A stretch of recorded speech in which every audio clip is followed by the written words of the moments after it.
Retomamos Mercado Abierto de la mano de Víctor Álvaro González, socio fundador de Nestec Finance. ¿Qué tal, Víctor? Muy buenas tardes. ¿Qué tal, Rocío? Buenas tardes. Bueno, estamos en un contexto en el que estamos escuchando hablar mucho de nuevas ideas de inversión, de nuevas temáticas que tienen que ver, por ejemplo, con la ciberseguridad, con tratamiento de datos en la nube, con tecnología blockchain. Un inversor que quiera participar del potencial de estas temáticas o de estas ideas de inversión, ¿cómo puede hacerlo? ¿Cuál es la mejor opción?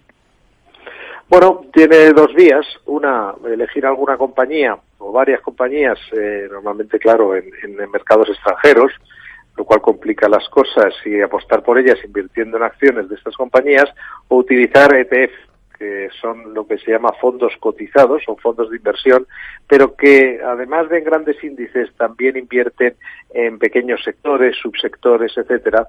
Entonces, en ese caso, esos fondos que son, digamos, muy centrados en una actividad concreta, van a invertir en un grupo de 10, 20, 30, 40 compañías de ese sector. Por ejemplo, si es ciberseguridad, como has mencionado, pues se crea una cesta con las principales empresas que estén cotizando, por ejemplo, en Norteamérica y en China, que inviertan en dicho sector.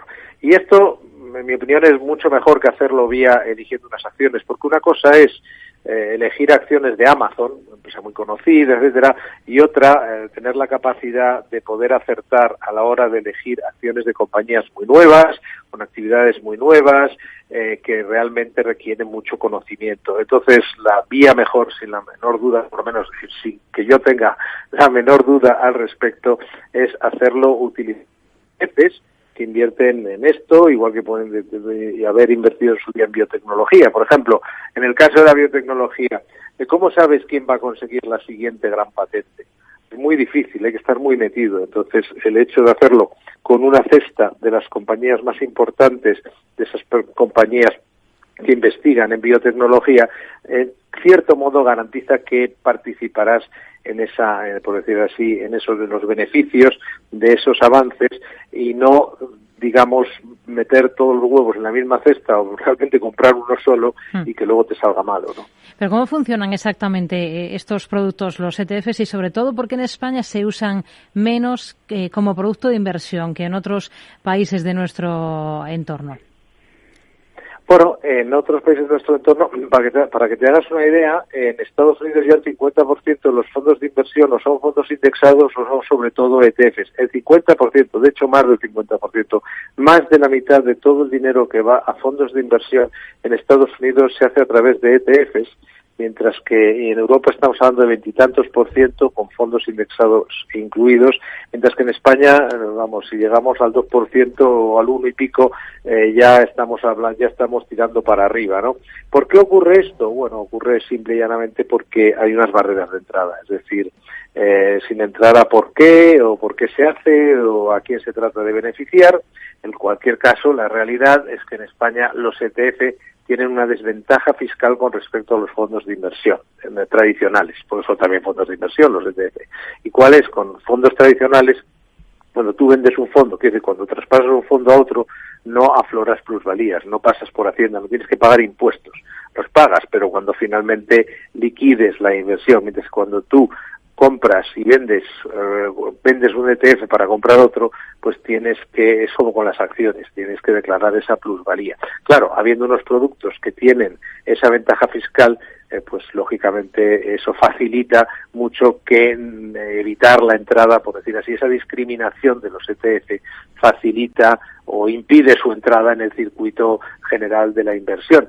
Lo cual, por otra parte, puede ser un error, porque, claro, si tú no haces cosas solo porque pagas impuestos, habrías perdido, por ejemplo, la oportunidad de invertir en Apple o en Amazon hace 10 años, o cualquiera, o Zoom, o cualquiera de las grandes inversiones novedosas, innovadoras que hemos estado viendo en estos años. Por lo tanto, teniendo en cuenta que en muchas inversiones de las que estamos hablando no se pueden hacer a través de fondos tradicionales, o se pueden hacer cuando ya están muy avanzadas, cuando no es el mejor momento, cuando no están iniciándose, pues realmente merece la pena, aunque se paga impuestos, ganar dinero. No ganar dinero porque vas a pagar impuestos, es una mala decisión financiera.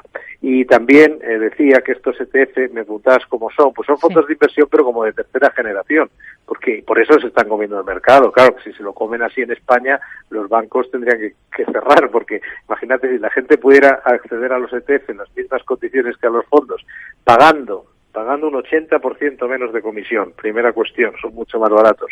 80% menos de comisión o más incluso.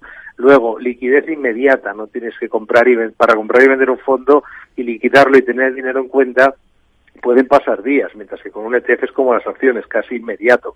Por lo tanto, si al final se dice o decimos fondos de tercera generación, porque lo son fondos de inversión con una serie de ventajas, pero en el caso español, concretamente y exclusivamente, curiosamente en España, el único sitio del mundo donde están discriminados de forma fiscal, y yo creo que básicamente para evitar que la gente los compre y abandone los fondos de inversión tradicionales. ¡Que cuidado! Tienen su sitio, por supuesto. Hay fondos, hay muchos tipos de inversiones que se tienen que hacer con fondos y en gestión activa, pero en otros casos no merece la pena pagar el 1,80, el 2% en comisiones cuando puedes hacer lo mismo pagando el 0,20, ¿no? Nos quedamos entonces con ello. Víctor Álvar González, socio fundador de Nestec Finance. Gracias. Hasta una próxima. Muy buenas tardes. Muchas gracias a vosotros. Buenas tardes.